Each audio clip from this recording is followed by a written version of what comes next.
everybody. Good morning. Hey, it's Michelle from Goodness Gracious Gluten Free, and this is my mother-in-law Mary, and today we're going to be cooking with you. I'm going to fix the Facebook one, so hang on 1 second. It says I can't rotate my phone, but I think it's on. Yeah. Well, I think we're good. Okay. All right.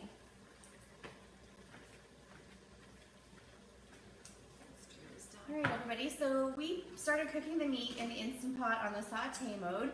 We're making my paleo or keto elk chili today. And if you don't like elk meat, it's okay, just substitute it for hamburger.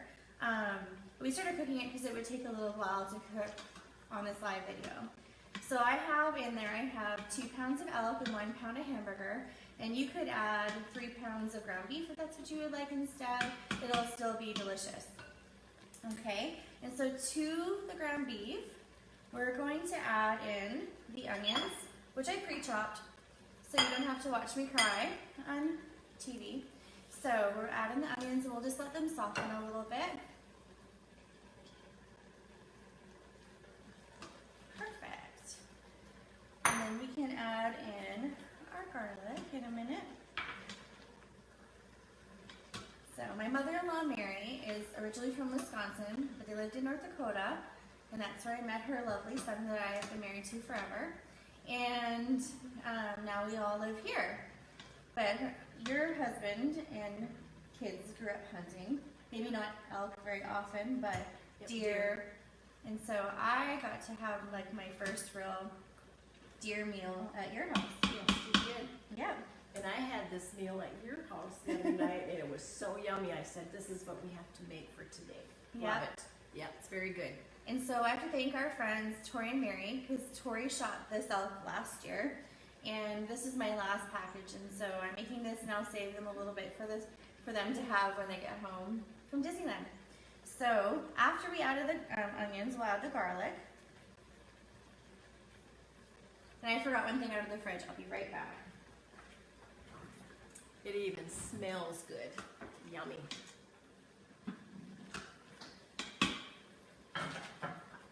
I don't know about you, but I think elk has a distinctive smell. It's just like when you're cooking deer or lamb. It has a sweeter smell than regular beef. And if you wanted to mix it up, you could even add pork if you'd like some more fat in your chili. So you could do a mixture of pork and beef or any kind of meat that you want. All right, so those are softening in there now. And so next up, we're going to add our peppers. And I'll just finish chopping this last red pepper. Oh, and by the way, the recipe is up on my blog. You can go to www.ggtf.me, and on the right-hand side, you can search for chili or paleo chili, and it will come up.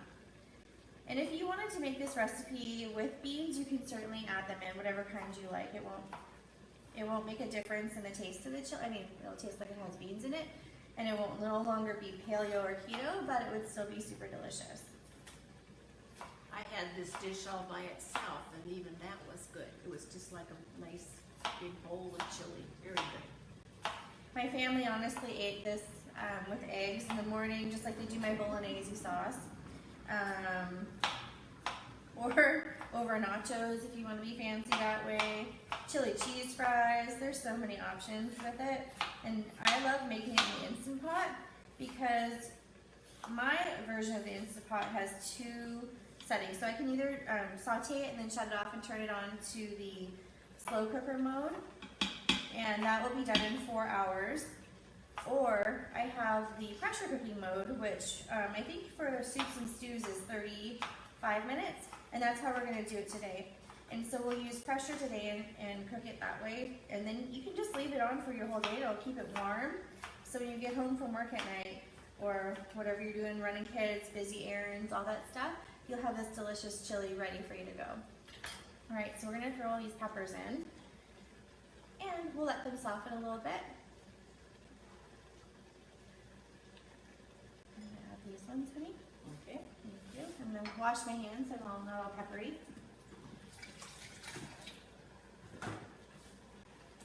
We had such a beautiful rainstorm this morning here in Gilbert, and it was wonderful. I thought we were done getting rain because we've had so much, but nope. We had one more, I think, hurricane cycle through from the Mexico side, and beautiful rain and our temperatures are so nice. I actually am wearing pants and long sleeves. I feel like we went right from summer to winter. Yeah. Like we skipped our 80s and 90s. I think we'll still get hot again. I don't think it's going to be over though. But I think the cooler weather is nice. It is. Yeah. Yep. Okay. Oh, that looks good. Wonderful. So now we can add everything else in. So this is one big can of chopped roasted tomatoes, and then this is the other big can of diced tomatoes. When I picked up my groceries, I didn't actually look at the 2 cans, and I bought one of each kind, but you can do 2 of each, of one of them or the other one, it'll still be delicious. So I'll put that all in. I never thought about the nacho dip, but I bet that would be good. Now you have me wanting Yeah. nachos. This was my request when she decided to make something. I wanted to do this one. So I'm going to add the chili powder now, and you can add the other can of tomatoes when you're already in got it mixed in. So it's 1 tablespoon of chili powder, and I am really bad at measuring. So I kind of figure like 1 palm of my hand is about a tablespoon, and it's really close. And if you want it spicier, you can go ahead and add a spicier pepper to it, like cayenne or chipotle, whatever you would like to make it spicier. And then I'm going to add some cumin for that dark smoky taste to chili. I think it's delicious. And then Mary's putting in the tomato paste.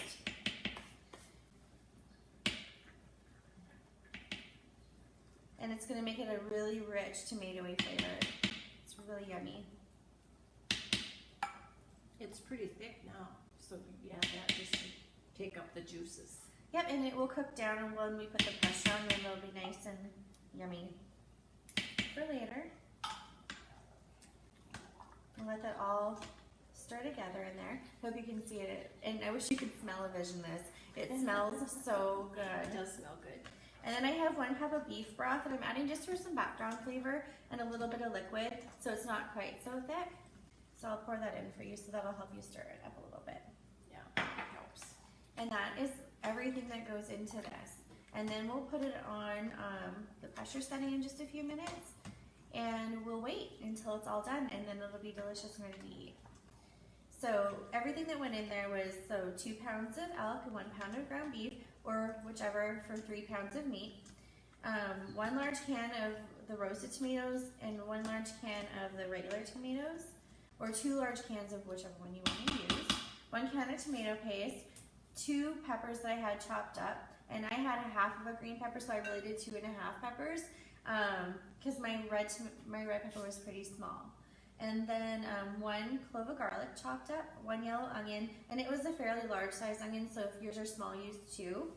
And then 1 cup of beef broth, and then it was cumin, chili pepper, oh, and I forgot to add in the garlic powder, just a little bit of that, salt and pepper, and that's everything. Just a little bit. Just a little bit. Eyeball it. I measure. I need a teaspoon. I'm so sorry. What does that mean? Yeah, that's probably why she's such an awesome cook. She measures. I always change the recipe though, so. So now that looks wonderful. Yeah, that does. So I'm going to shut it off, and we'll put our lid on.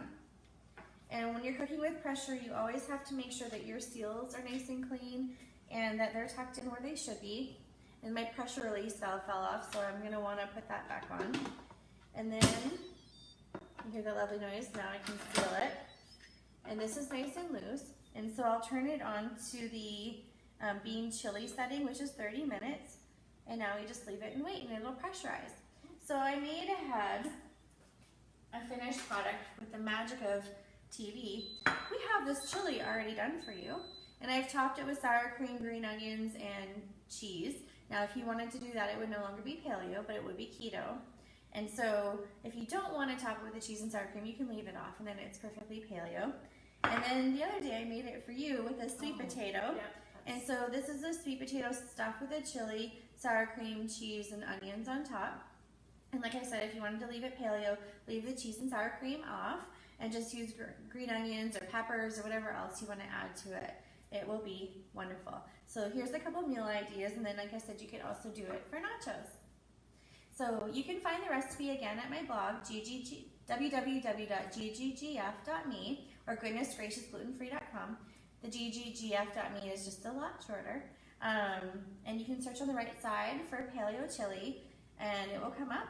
And I hope you enjoy this recipe as much as we do, Yes. and you have fun making it. Yep. Thanks, Mary, for coming and cooking with me today. Thank you. You guys have a great day. Yep. Yummy. Give me a spoon and I'm going to dig into